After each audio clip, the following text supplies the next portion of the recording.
Sandip is now with us from Edelweiss. He tracks the IT pack. Sandip, thanks so much for taking out time for us. Could you just give your first reaction? How would you react to the rupee revenue number, the rupee EBIT number, and are they marginally lower than what you were anticipating? The number, it is very hard to comment because, we don't know what is the cross-currency impact, but I am not seeing big difference between what we were anticipating and what is the number because, margins have expanded 10 bits quarter on quarter. I don't know from where this consensus 26% margin estimates are there because the estimates were at 25.4 to 25.8 and they are almost there. So I don't see any disappointment there. And the first half TCV is so robust, around 16 billion and 43,000 fresh graduate hiring, and they have been able to manage the attrition at 11.9. So it is very difficult for me to find anything negative in this number, honestly. So that is the best number what anyone can expect. So and if once we get the Sandip, constant currency number, it will be Sandip, could you just repeat that point again about the margins? Sandip, could you just repeat that point about margins once again? So the point on margin was that, what did you say about the margins? I think I missed it. Can you just tell me? We were expecting 25.8 and they have delivered 25.6 as I see on the screen. So I don't think, there is any disappointment on margins. Means 20 bits here and there and maintaining attrition at 11 point. Incredible job where, even a company like Accenture with best pay in the world is, at 19% attrition in the quarter. So they have done an incredible job on all fronts. That is all I can say as first reaction. Obviously, I will wait for constant currency growth number because that is the most important number for us.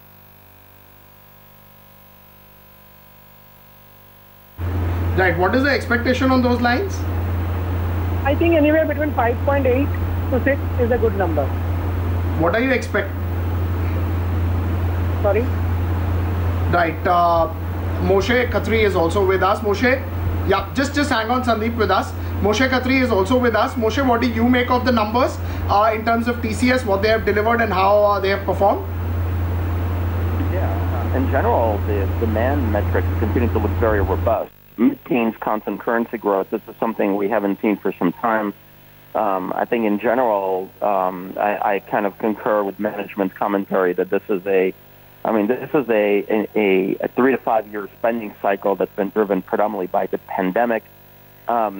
We did have a headline miss on margins. I don't know if that's going to be a huge surprise. I think they missed margin maybe by 40 bips, if you will. A lot of this is a function of very aggressive hiring, but it shouldn't be a surprise just given the fact that all the companies in the space have not really been back into their seasonal pattern of college hiring, and now we're kind of getting there. And once we get to a more typical pattern, you'll probably see margins stabilize. So the metrics look very healthy and very upbeat growth rates in terms of mid-teen constant currency revenue growth.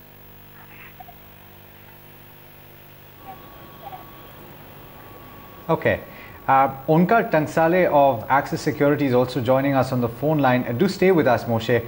Onkar, just trying to get a sense from you as well.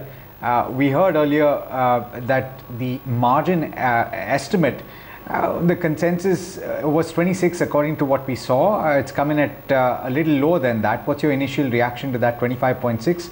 What was your initial expectation? And also comment on the deal win, $7.6 billion for the quarter, nearly 16 billion as pointed out in the first half. That seems to be very positive in terms of momentum. Yes, definitely. The deal wins for the quarters have still, the momentum is still continue to gain, and which likely to impact the positive on in terms of the business and the macroeconomic scenarios are as of concern. So we believe that the TCS in margin front, everybody is expecting a dip because of the supply side constraint that they have. But we believe that they have maintained the margin in these quarters as well. But overall, if you can see, the deal win momentum is continue to be strong and looks to be positive in terms of the results overall.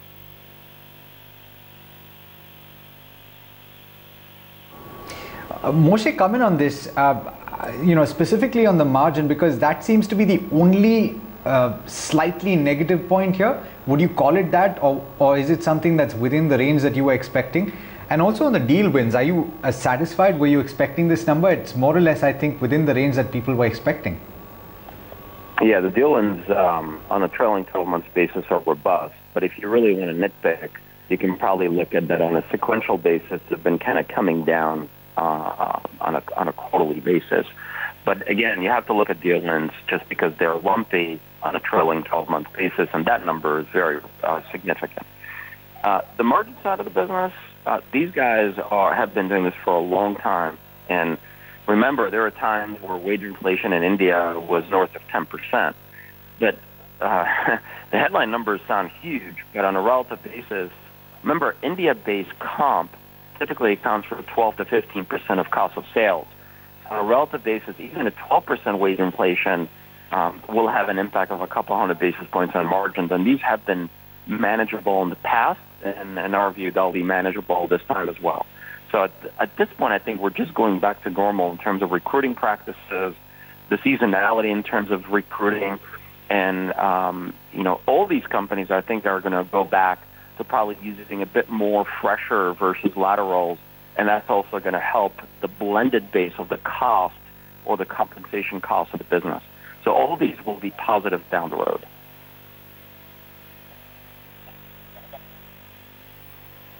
Gentlemen, I also want to talk about the hiring number, because that seems to indicate quite a bit of confidence from the perspective of the management in the future of the company, the way things are going.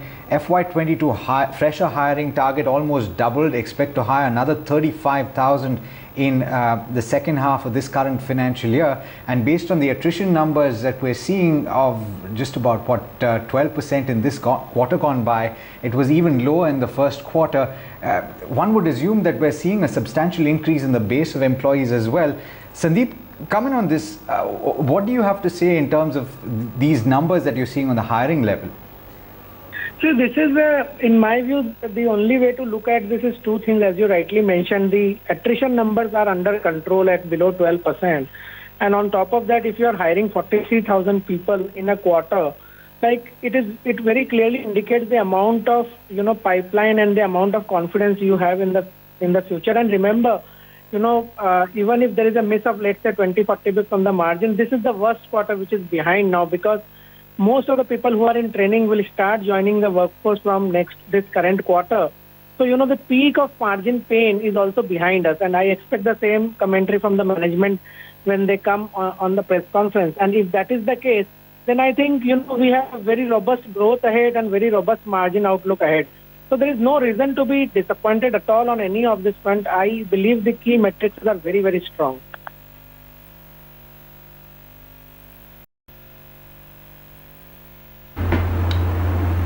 Right, Sandeep. As you pointed out, the dollar win, of course, will take it ahead. But, do you think the re-rating of IT companies have already happened?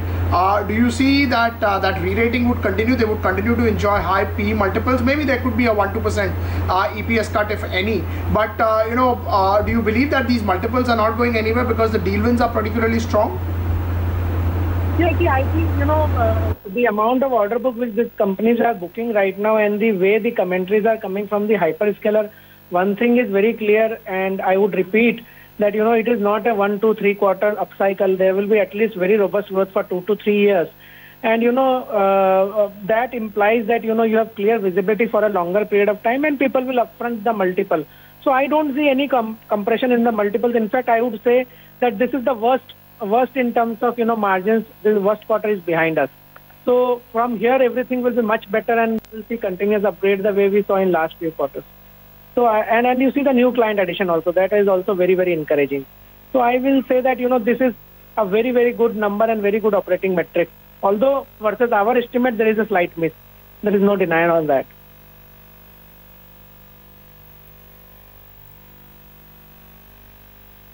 Management will be speaking now. What would you want to hear from them? I would like to know how they are able to manage attrition below 12% without impacting the margins.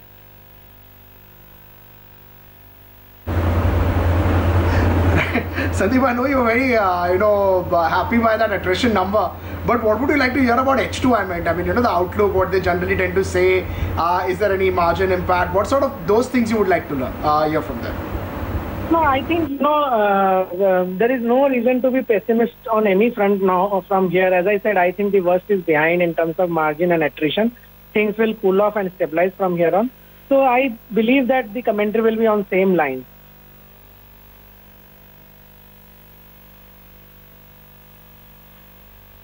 What would you hear and your first reaction?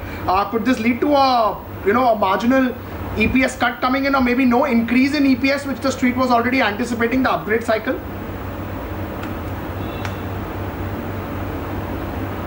The commentary, but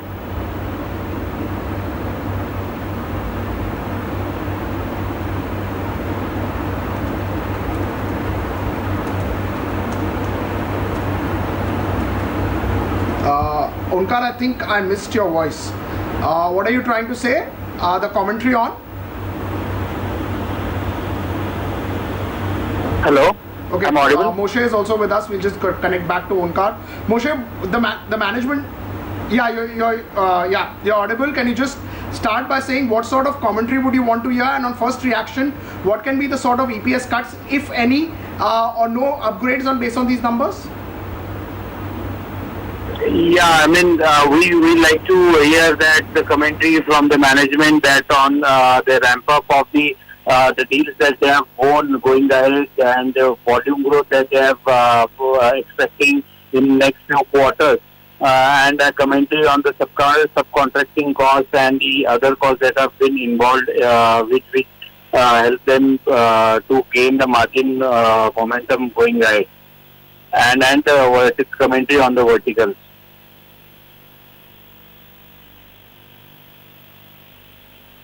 Moshe, if you're still with us, just trying to understand, okay, we have TCS that hit a record high today, and you've had a significant up move over the last several quarters, not something that happened just yesterday.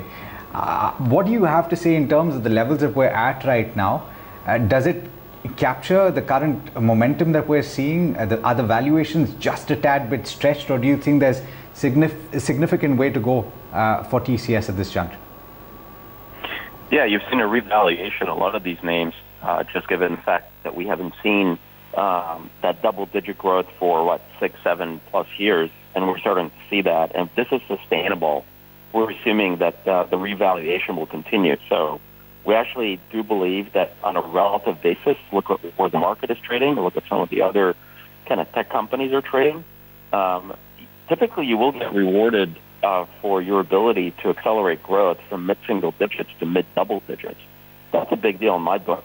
And from a PE multiple perspective, you will probably continue to see that PE multiple expansion down the road.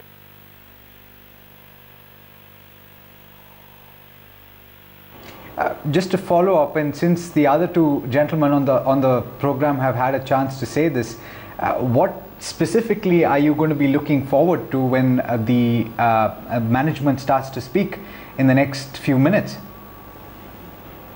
Margin trends throughout the fiscal year, the cost structure, what sort of levers we have in the model, planning in terms of hiring, specifically laterals versus freshers.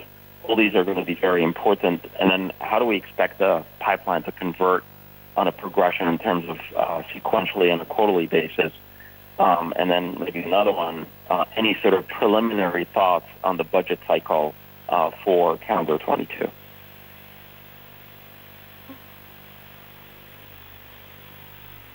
Okay, Sandip, I want to come to you as well. In several situations, one would say that at least among the big five, TCS has been in the past considered a leader and has outpaced the others in several respects. Do you anticipate that it will maintain its leadership position, or do you see a challenge emerging in certain other respects? It will maintain its leadership position. We have to be cognizant of the fact that, the size of the company is much bigger than others. Even the second peer is much smaller. So we have to always consider that when we see a company from perspective of its leadership position. So I think, they have done an incredible job of maintaining low attrition, maintaining margins, and getting such a huge order book. And, comparing a very small company's 20% growth with a very large company's 15% growth is little, unfair. So I will just leave you with that thought. I think the commentary on the second half will be very important. I expect a very robust commentary, honestly, because I see a very clear upcycle to continue. Only, I would say 20% of the journey of the upcycle has been done. 80% is ahead. So I am very confident that, the reaction on the stock also in near term will be positive only.